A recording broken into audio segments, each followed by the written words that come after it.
New Zealand में चक्रवाती तूफान गैब्रियल से मची तबाही के बाद राष्ट्रीय आपातकाल की घोषणा की गई।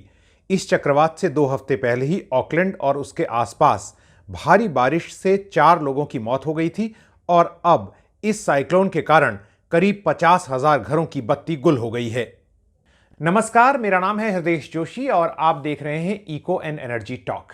ये एक ऐसा प्लेटफॉर्म है जहां पर हम जलवायु परिवर्तन और पर्यावरण से जुड़ी हुई बातें करते हैं, आपकी सेहत और आपकी जिंदगी से जुड़ी हुई बातें।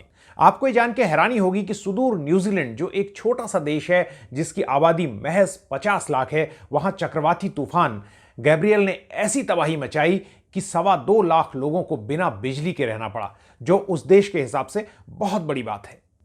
उनका जो एक प्रमुख शहर है ऑकलैंड, वहां से हजारों लोगों को बाहर निकाला गया। समुद्र तटीय इलाकों में रहने वाले लोगों को भारी क्षति का सामना करना पड़ा और 12 मीटर से ज्यादा ऊंची वहां पर लहरें उठी।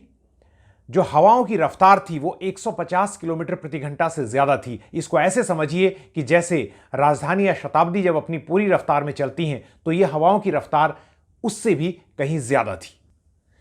इसके बाद न्यूजीलैंड में आपातकाल की घोषणा कर दी गई और न्यूजीलैंड के इतिहास में यह सिर्फ तीसरी बार हुआ है कि जब वहां राष्ट्रीय आपातकाल की घोषणा की गई हो। लगातार प्राकृतिक आपदाएं झेल रहे भारत के लिए भी न्यूजीलैंड में हो रही इस घटना का एक बड़ा सबक है। आप कहेंगे कि न्यूजीलैंड और भारत की क्या तुलना, न्यूजीलैंड छोटा सा देश, भारत इतना विशाल देश। लेकिन जलवायु परिवर्तन का मामला ही ऐसा है कि ना तो यह देशों की सीमाएं देखता है, भौगोलिक सीमाएं देखता है, और ना ही उनके आकार को देखता है। आज पूरी दुनिया में, चाहे वो छोटा देश हो, चाहे बड़ा देश हो, चाहे गरीब देश हो, चाहे अमीर देश हो, कम या ज्यादा जलवायु परिवर्तन की घटनाओं का असर देखा जा रहा है। और इसीलिए इस वीडियो में हम न्यूजीलैंड के बहाने थोड़ा बहुत भारत और दूसरे देशों में, उन इलाकों में जहां समुद्र तट है, वहां क्या असर पड़ रहा है, इसे समझने की कोशिश करेंगे। देखें तो न्यूजीलैंड जो है भारत के मुकाबले वास्तव में छोटा देश है। वहां का क्षेत्रफल भारत के क्षेत्रफल के मुकाबले 12 गुना कम है, 12 गुना छोटा देश है। आबादी की तो बात ही क्या करनी, भारत की आबादी 140 करोड़, न्यूजीलैंड की आबादी केवल 50 लाख, यानी 280 गुने का फर्क।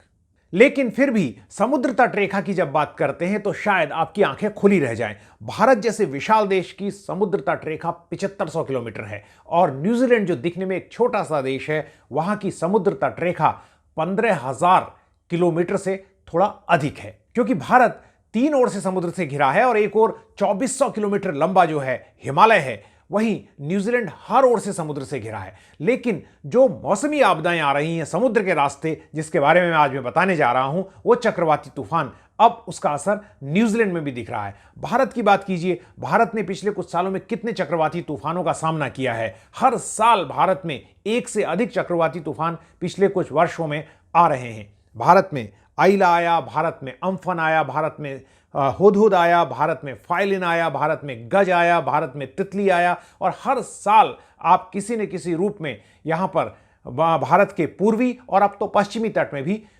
जो चक्रवाती तूफान हैं उनका कहर देख रहे हैं।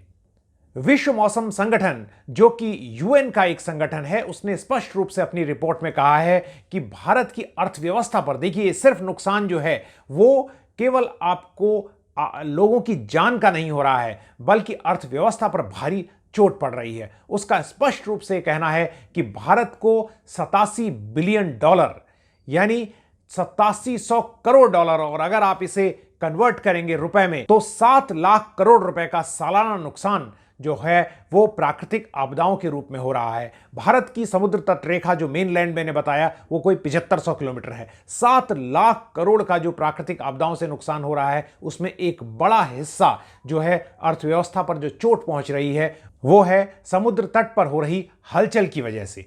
और इसी तट रेखा पर 140 करोड़ में से 25 करोड़ लोग कम से कम ऐसे हैं जिनका किसी न किसी रूप में रोजगार जुड़ा हुआ है। कैसे? या तो वो कृषि से तटीय इलाकों में होने वाली जुड़े हुए हैं, या मछली पालन से जुड़े हुए हैं, या पर्यटन से, उनके व्यवसाय से जुड़े हुए हैं। तो भारत की 25 करोड़ आबादी की अर्थव्यवस्था पर सीधा सीधा चोट है और 87 बिलियन का आंकड़ा कोई कम नहीं होता। अब आप न्यूजीलैंड या मान लीजिए जापान की ओर जाते हैं। जापान की तटरेखा दिखने में एक बहुत ही पिद्दी सा देश जापान, उसकी तटरेखा जो है वो अगर जोड़ा जाए टोटल, वो 30,000 किलोमीटर यानी भारत से लगभग 4 गुना बड़ी है। और उस छोटे से देश को भी इसी कारण विश्व मौसम संगठन की रिपोर्ट में, इसी रिपोर्ट में कहा गया है कि कोई 83 बिलियन डॉलर का नुकसान हुआ है, वो भी भारत के नुकसान के आसपास ही है। और अगर इसी तरह से अमेरिका की तटरेखा जो 20,000 किलोमीटर के बराबर लंबी है, उसको अगर आप देखें, यानी भारत से लगभग 3 गुना लंबी तटरेखा वाले अमेरिका को सालाना नुकसान जो भारत को 87 बिलियन डॉलर हो रहा है, वो उनका कोई 235 बिलियन डॉलर के आसपास है, यानी 3 गुना ज्यादा भारत का। तो इस तरह के जो नुकसान हो रहे हैं वो अर्थव्यवस्था को पीछे खींच रहे हैं तमाम देशों के। गरीब देशों को, विकासशील देशों को ज्यादा नुकसान होता है क्योंकि उनके पास रिसोर्सेज नहीं होते लॉस एंड डैमेज को कंट्रोल करने के। बड़े देश संसाधनों की वजह से इस समस्या से निपट सकते हैं, लेकिन छोटे देशों के लिए इस लड़ाई को लड़ना मुश्किल होता है। लेकिन बड़े और अमीर देशों को भी अब धीरे धीरे यह बात समझ में आ रही है कि जलवायु परिवर्तन एक बहुत ही क्रूर सच्चाई है, उसका सामना करना पड़ेगा। न्यूजीलैंड में जो आपातकाल हुआ उसके बाद वहां के जलवायु परिवर्तन मंत्री ने संसद में कहा कि पिछले 10 साल यानी 1 दशक हमने सिर्फ इस सोच में, इस लड़ाई झगड़े में बिता दिए कि जलवायु परिवर्तन हो रहा है या ये सिर्फ एक काल्पनिक हुआ है, ये अच्छा है या बुरा है, इसका ह्यूमंस पर असर पड़ रहा है या नहीं पड़ रहा है। आप जाके देख सकते हैं, ये उनकी स्पीच है। और उन्होंने बड़ा खेद प्रकट किया है कि अभी तक हम लोग नहीं जागे हैं और अब 2030 जो एक क्रिटिकल वर्ष माना जाता है जलवायु परिवर्तन के लिहाज से, इमिशन कट करने की कोशिशें नहीं हो रही हैं। भारत जैसा देश भी कह रहा है कि वो अपने पुराने कोयला बिजली घरों को जारी रखेगा। तो ये तमाम स्थितियां जो हैं एक बहुत ही कॉम्प्लेक्स लड़ाई है जिसमें हमें जागने की और लोगों को जागरूकता फैलाने की जरूरत है, क्योंकि ये सिर्फ लोगों के जो जान की बात नहीं है, ये अर्थव्यवस्था की भी बात है। और अर्थव्यवस्था जो है जलवायु परिवर्तन पीछे खींच रहा है तमाम देशों की, और भारत जैसे एक जो राइजिंग इकोनॉमी है उसके लिए तो बड़ा खतरा है ही।